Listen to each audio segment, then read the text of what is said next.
People were really, really excited to see Tony and Tia come back. I'd read the script and we'd say, yeah, let's do it. Sequels are always tougher. How are we gonna top that? We just met up, laughed and joked as if we just finished filming the other film. I didn't realize Christopher Lee was the Dracula, you know. I wasn't aware that Betty Davis was, wow. You're reading the script and you're saying, oh, cool, I get to go upside down in a car and I get to fly over a fence and I get to do all these fun, exciting stunt kind of things. You get 4 young boys together on a set, you're gonna have some trouble. Yes, we were all professionals, but we were still kids.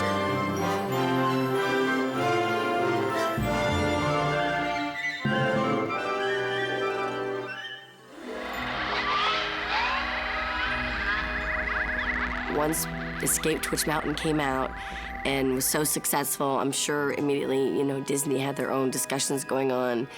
And at what point, I'm sure my mom was probably informed they were considering doing a second. When Disney approached me for a sequel to Witch Mountain, it was 2 years after the original. I'd send the script over, I'd read it as if I was gonna say, no, I don't wanna do another Disney project. But I'd read it and we'd say, yeah, let's do it. And I think it was just like that. Sequels are always tougher, and everybody always, you know, how are we gonna top that? And John Huff knew it. You know, John had done both films. He sensed the pressure of how do I make this picture be a better picture? And I came back over to Disney and to pick up as if I'd just left the Witch Mountain set. And, but I didn't have any contribution to the screenplay or the idea at all. But I liked the screenplay a lot, and I thought the idea was really clever. What happened was they said, we'll take a storyline that before was very successful because it had something cooking, mystery, and so on, and we'll take that out, we'll replace it with a buffoon character, or several of them, and we'll do some things that lighten it up. It's a fun piece of movie making. We're playing a game with the telepathic communication between the 2 children. When I found out John was directing it again, of course I was excited because it would be like, okay, good, this is gonna be the same kind of family environment. I look at John as almost like, kind of like a father figure, uncle, I don't know. He's been someone that since he's been a part of our life, my life, he always will be. Seeing him again was really exciting. We just went, met up, laughed and joked as if we just finished filming the other film. John Huff was more than acceptable to have the kids just kind of bring it all together. When he saw it all come together the right way, he goes, boom, okay, that's it, guys, keep it up, that's what I want right there. Kim and Ike were a great combination. They did both of these films together, they were great. They'd grown up proportionally together. We were talking about a 2-year difference, and at a crucial age when they were growing up fast. And they had grown up proportionally with Ike, sort of now grown a bit taller than Kim. But otherwise, and his voice was just a shade different. But otherwise, no, we just got back to work as if we never stopped. I didn't find it difficult to work on a sequel in the sense that we were both older, so we weren't expected to be little kids again. We were seasoned now, we had had our life up in the Misty Mountains, you know. We didn't talk a whole lot about what that life was. We just, you know, we had that life. Kim and I walked right in, hey, how are you? Great, great, great, good. During the time, I mean, Ike had been working a lot already, and we kind of had worked together and known each other through the business. Ike is like a brother, you know, really. It's like we had a really good friendship, relationship growing up, and I guess people saw that because we were being cast by other people, too. Actually, Kim and I don't hardly work together in the entire movie. We work almost completely apart because we get separated at a certain point, and I'm off being a zombie robot wreaking havoc, and you know she's trying to find me. And so we actually got split up, where on Escape to Witch Mountain we were together every moment of every day for the entire shoot. On Return from Witch Mountain we were in the same vicinity, but hardly ever working together. So she was mostly doing a lot of you know, her work with the other kids, and I was working with Betty Davis and Christopher Lee. I didn't know at 10 years old or 12 years old or 13 I didn't know who Betty Davis was. I didn't realize Christopher Lee was the Dracula, you know. I didn't realize half of these things until later. What I loved about Christopher is that he is such an amazing actor and is so real and wonderful and powerful, and yet rode that camp line that he needed to ride in this movie that just, you know, you were never really afraid of him. You kind of laughed at him because he wanted to take over the world. That's okay, if that's what you want to do, go ahead. Most important of all, you will announce that Dr. Victor Gannon has achieved molecular control and mind control. You didn't take him too seriously, but he still rattled you enough to be a good villain. Christopher Lee was a suggestion from me. I thought he was the perfect sort of villain for the piece, both in stature, looks, and I've always regarded him as a very fine actor. And I knew he'd be playing with Bette Davis, and I thought they sort of would work very well together. And they did. They were the perfect sort of two villains, just the right amount of humor between the two of them to make it work. Molecular mobilization. To molecular capitalization. And they sparked each other off and had a lot of fun on the film. But I think because the tone was set by her, everything was so professional. And because she was so professional, everybody else was. I really wasn't aware that Betty Davis was, wow, you know, she was just another person, you know, another part of the family at that point. And I think the studio was surprised she agreed to do it, but she had said she wanted to be a part of something that her grandchildren would enjoy. Everyone kind of dealt with her. They put her on a pedestal. She had 3 people attending to her all the time. She was in makeup longer than anyone else and was always out, and she had a silver goblet, this ornate silver goblet that was this big, I mean huge, that had chilled ice water in it. And I said, I need to get some more water, and she said, darling, I'll take care of this. And I said, what do you mean? She takes her goblet and she goes, like this. And 3 people literally, they dropped flags, they dropped sandbags, they dropped whatever and came around. Yes, Miss Davis, what do you need? What do you need? And they grabbed it and they ran around, they're trying to find ice and they're pouring water and they're spilling it and they're wiping it and they're running back. And they hand it to her and she says, thank you. And then they walk away and she says, see dear, that's how it's done. I was very influential in Anthony James being cast for the part because I'd seen him in Heat of the Night with Rod Steiger, and he played the murderer in the Heat of the Night. And I thought it was a fabulous performance by him, and really sinister, evil sort of aura that he had around him. You want me to break somebody's leg? Just tell me how many pieces. You had Jack Sue, you know, kind of this bigger-than-life guy in it.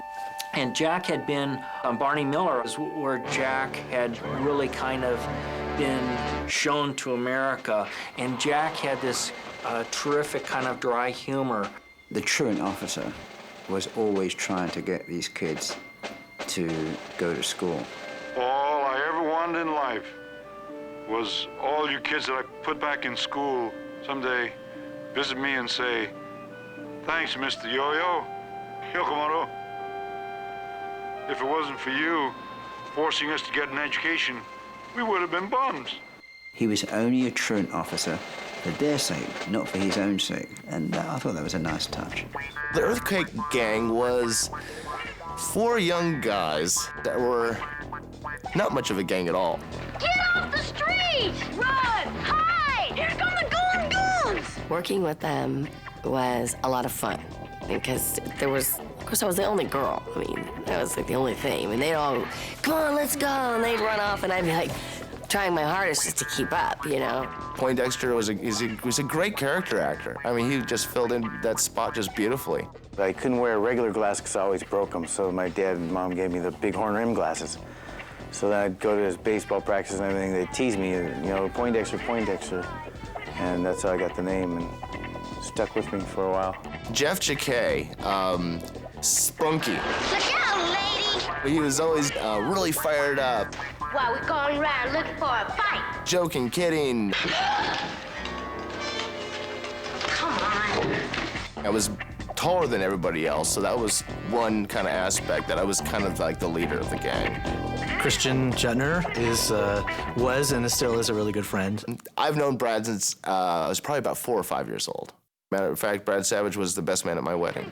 You get 4 young boys together on a set, you're gonna have some trouble. I remember one time Brad and I got a hold of some sugar glass mugs from the special effects man. And during lunchtime, one time Brad and I started picking a fight with each other. Jokingly, we'd staged this whole thing, and we ended up breaking these things over each other's heads. And our mothers were sitting there just, can't believe what we're doing. So we had a lot of fun. Remember, we'd learned to play gin, rummy on the set. Yeah, we played cards, played a lot of, I even learned how to needlepoint. Kim and Ike together used to cheat a lot in cards when we'd play. I think they would send telepathic signals, and it was just really hard to play with them. We just stopped eventually. We just said, forget it, I'm not gonna do it. We were, once again, we're just a bunch of kids out there working and having fun. And I think we all just did that. We got out there, and sometimes John would have to knock it off. You rehearse them, and then their interest has gone on to something else, and they have sort of forgotten what you've told them, and so you have to go all through it again. But they were a great gang, these guys. The return to Witch Mountain had more locations, I believe, than the first escape to Witch Mountain. I really wanted to shoot where the script was set. It was set in downtown Los Angeles, in a rough, tough area.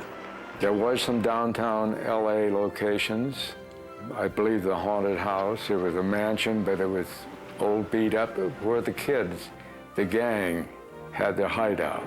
It was like a fun, cool place to, totally hang, especially as a preteen. And having other kids with you.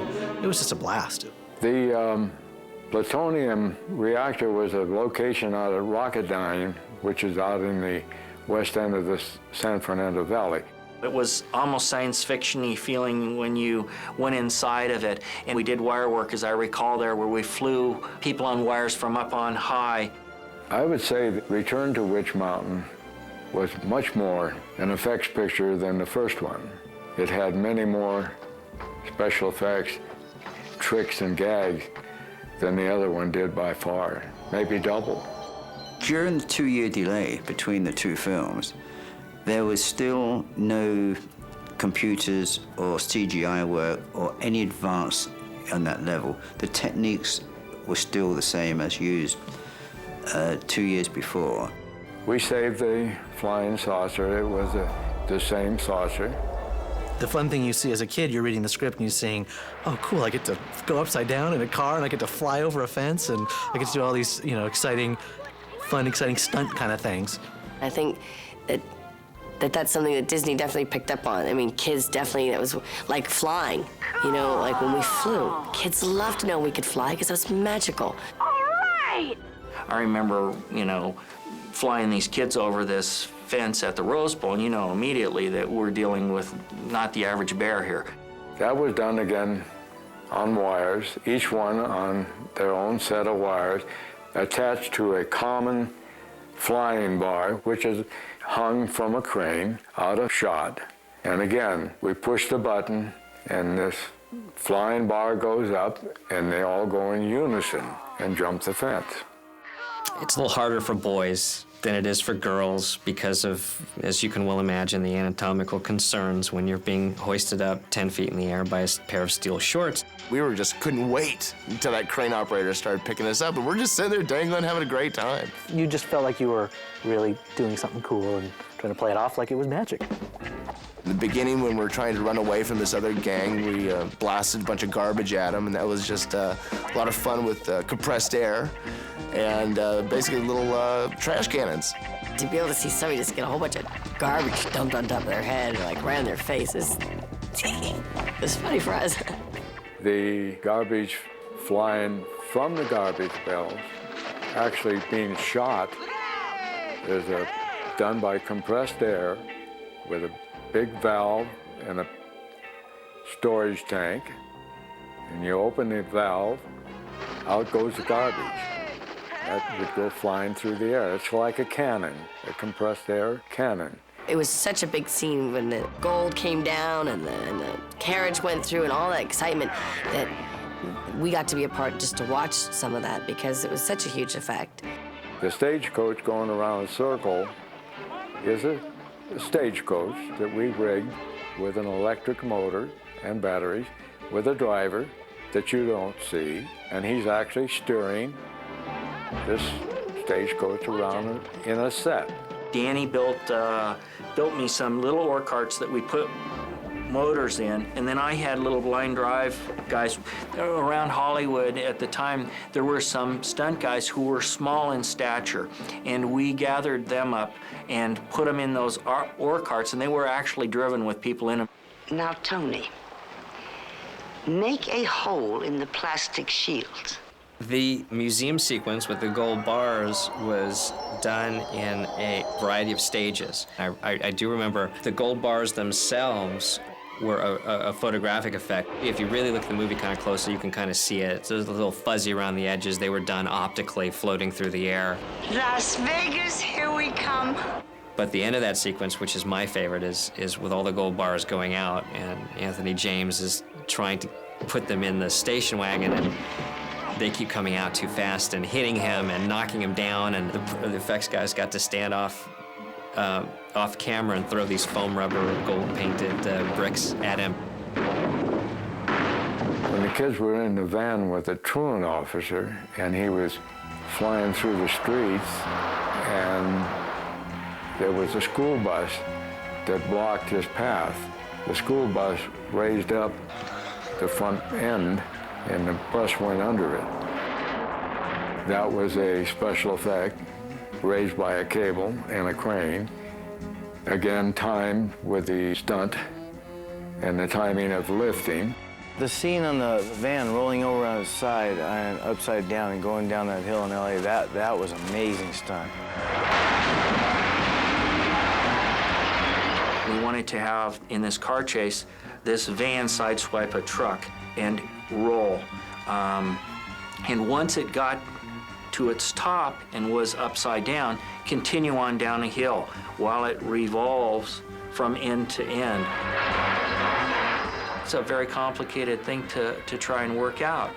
So what happened was, Danny said, let me think about this thing for a while. And what he came back with was, he built a van that they flipped upside down, cut the center out of the roof, and you couldn't see it.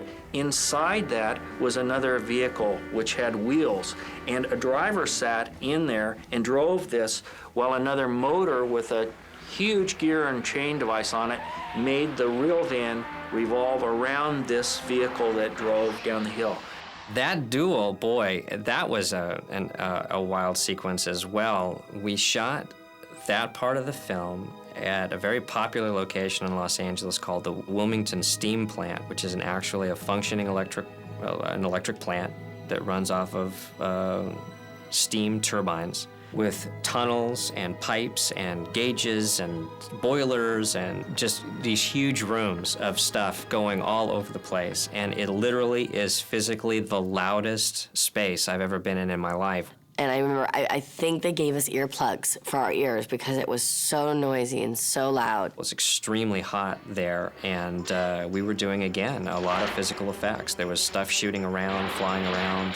We also built a set piece on stage that duplicated the roof structure and the upper inner structure, the flies, if you want to call it, of that building, so that we could then get some of our principals in a controlled and safe environment where we could shoot them up close on wire and you wouldn't know it, and they wouldn't have to be, 50 feet above this concrete floor on a wire, where we utilized stuntmen for that. And then we had the overhead booth being dropped, I'll say, onto Tia. Tony, stop it!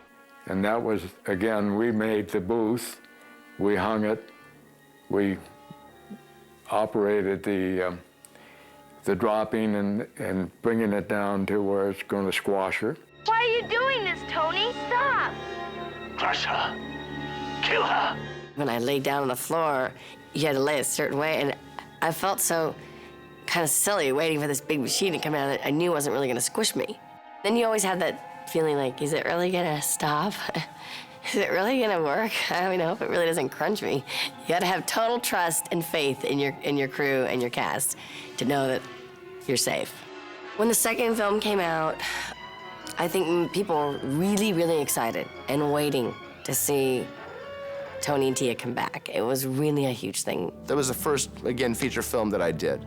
So it was exciting for me to be on the big screen. Whenever I would be recognized on the street, it was never the really cute girl. There was always this kind of strange guy. So, you know, I just kind of just wasn't able to capitalize like some of my friends were on the fame that came with working on Return from Witch Mountain. As I grew up, the recognizability and of course it doesn't hurt an acting career at all to be, you know, known for something as special as those are. I worked a lot, extensively, and continued to work through my young adult life. But the recognition associated specifically with that film has always been very strong and been very specific. I'm mostly recognized from those films. People mostly know me from that. I had one man that walked up to me, and I was sitting with my kids at a restaurant, and he said, "Excuse me, I hate to bother you, but can I ask you a question?" And I said, "Sure." And he goes, "Did you used to be Kim Richards?" And I said, "As a matter of fact, I did. And I still am." Just being able to know and say and share with my family, my friends, and people that I don't know that, yes, I am the boy from Witch Mountain is probably the greatest honor that I could say, which has come out of all of this. Let's talk about the goat, Alfred. Out of all the animals I've worked with, some of them can be a little more personal than others. And there's just something about Alfred that, I mean, he was so sweet and he really was cute. But his hair was kind of wiry. It wasn't that easy to hug. It just seems like if it's a Disney movie, there's got to be one kid and one animal at a minimum, and if you can get 2 kids and 8 animals, well, even better. There's one scene in the picture which is the goat comes up against a traffic jam, and the goat runs up on the top like Dirty Clint Eastwood did in Dirty Harry, where he runs all along the tops of the cars. The goat does it. It's the best I've ever seen in a film. I've never seen a goat do what this goat did in any other film since.